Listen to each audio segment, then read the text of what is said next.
Assalamualaikum warahmatullahi wabarakatuh. Perkenalkan, nama saya Resi Wahini Putri dengan nomor NIM 190510163. Pada kesempatan kali ini saya akan memaparkan materi ke-11 tentang resi gudang pada mata kuliah Hukum Jaminan kelas 6B. Baik, langsung saja pada materinya. Menurut Undang-Undang tentang Sistem Resi Gudang, Undang-Undang Nomor 9 Tahun 2006, sebagaimana telah diubah dengan Undang-Undang Nomor 9 Tahun 2011, pengertian dari resi gudang adalah dokumen bukti kepemilikan atas barang bergerak dan dapat diperdagangkan seperti gabah, beras, gambir, teh, kopra, jagung, kopi, kakao, lada, karet, rumput laut, rotan, garam, dan timah yang disimpan di gudang. Dokumen ini diterbitkan oleh pengelola gudang. Namun tujuan dari penerbitan resi gudang sebenarnya tidak sekedar menjadi bukti kepemilikan barang. Resi gudang menjadi penting diatur karena ia merupakan salah satu instrumen keuangan atau pembiayaan. Dilihat dari subjek-subjek yang terlibat di dalam transaksi awal resi gudang ini, setidaknya ada dua pihak. Yang pertama, pihak pemilik barang. Dia adalah orang yang menyimpan barangnya dalam jangka waktu tertentu, minimal 3 bulan, di dalam gudang. Dia juga adalah orang yang pertama kali akan menjadi pemegang dokumen yang disebut resi gudang tersebut. Yang kedua adalah pengelola gudang. Tentu tidak semua orang yang memiliki gudang dapat begitu saja menerbitkan resi gudang yang layak digunakan sebagai instrumen keuangan atau pembiayaan. Hanya pengelola yang sudah mendapat izin dari Badan Pengawas Sistem Resi Gudang yang boleh menerbitkannya.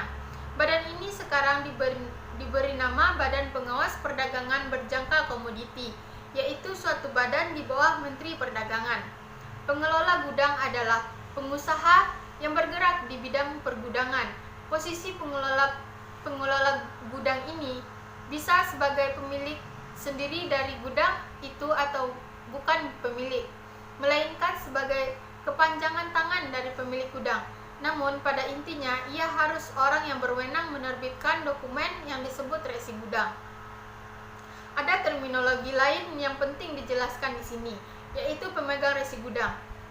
Tadi disebutkan bahwa pemilik barang pada awalnya adalah pemegang pertama kali atas resi gudang.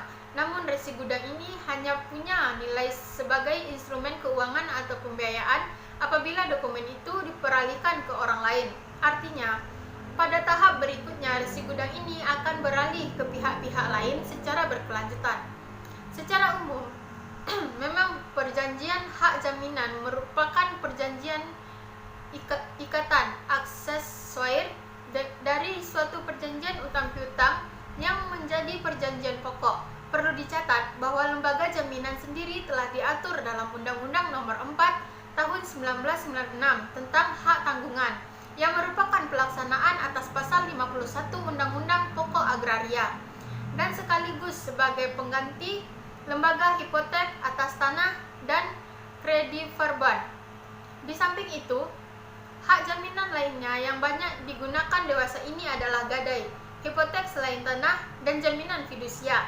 Dari berbagai ketentuan jaminan tersebut dan dengan memperhatikan sifatnya, resi gudang tidak dapat dijadikan objek yang dapat dibebani oleh suatu di antara bentuk jaminan tersebut.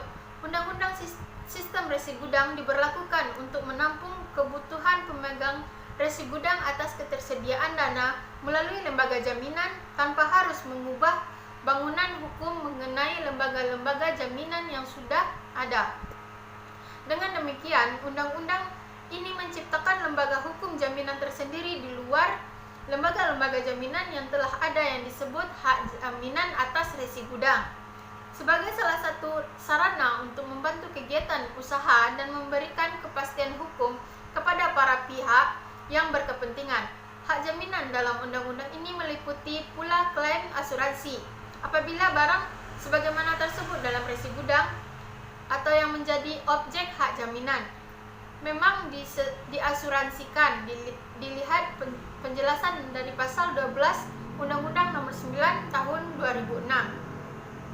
Perjanjian hak jaminan berupa resi gudang harus dilaporkan oleh bank agar dicatat di pusat registrasi resi gudang.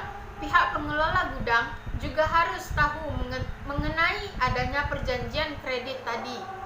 Peranan dari pengelola gudang juga sangat penting dalam konteks ini karena ia adalah pengelola benda jaminan. Setiap resi gudang hanya mungkin dijadikan jaminan untuk satu perjanjian kredit. Resi gudang dapat diterbitkan dalam dua jenis. Ada resi gudang atas nama dan resi gudang atas perintah. Jika di dalam dokumen ini itu dicantumkan nama pihak yang akan menerima penyerahan barang setelah jatuh tempo, maka dokumen ini adalah resi gudang atas nama. Jika tidak ada pencantuman nama seseorang, maka ini adalah resi gudang atas perintah. Resi gudang ini memuat sekurang-kurangnya keterangan berupa yang pertama judul resi gudang, yang kedua jenis resi gudang, yang ketiga nama atau alamat pihak pemilik barang, yang keempat lokasi gudang tempat penyimpanan barang, yang kelima tanggal penerbitan resi gudang, yang keenam nomor penerbitan, yang ketujuh waktu jatuh tempo, yang kedelapan deskripsi barang yang disimpan, yang kesembilan biaya penyimpanan, yang kesepuluh tanda tangan pemilik barang dan pengelola gudang, yang kesebelas nilai barang berdasarkan harga pasar pada saat barang dimasukkan ke dalam gudang. Hak yang ada di dalam dokumen resi gudang ini adalah hak berupa benda bergerak yang abstrak, sehingga dapat juga peralihkan selain melalui transaksi jual beli, misalnya melalui hibah dan pewarisan, serta sebab-sebab lain yang dibenarkan undang-undang, termasuk pemilikan barang karena pembubaran badan usaha yang semula merupakan pemegang resi gudang. Resi gudang juga dapat diperdagangkan di bursa. Jika resi gudang dapat diperjualbelikan bahkan di bursa, maka satu pertanyaan yang kerap diajukan adalah apakah resi gudang itu termasuk dalam kriteria surat berharga? Ada beberapa syarat untuk dapat disebut surat berharga. Dalam beberapa literatur digunakan istilah surat yang berharga. Menurut HMN Purwosutidjo dalam bukunya berjudul Hukum Surat Berharga, halaman 6-8, surat yang berharga itu mengandung 3 ciri. Yang pertama, surat bukti tuntutan utang. Yang kedua, pembawa hak, dan yang ketiga, sukar diperjualbelikan. Ciri yang terakhir ini adalah karena surat yang berharga memang membutuhkan formalitas tertentu untuk dapat diperalihkan. Sebagai contoh, mensyaratkan peralihan dengan cara cashy. Jika mengikuti ketiga ciri yang disebutkan di atas, jelas bahwa resi gudang memenuhi semua ciri tersebut.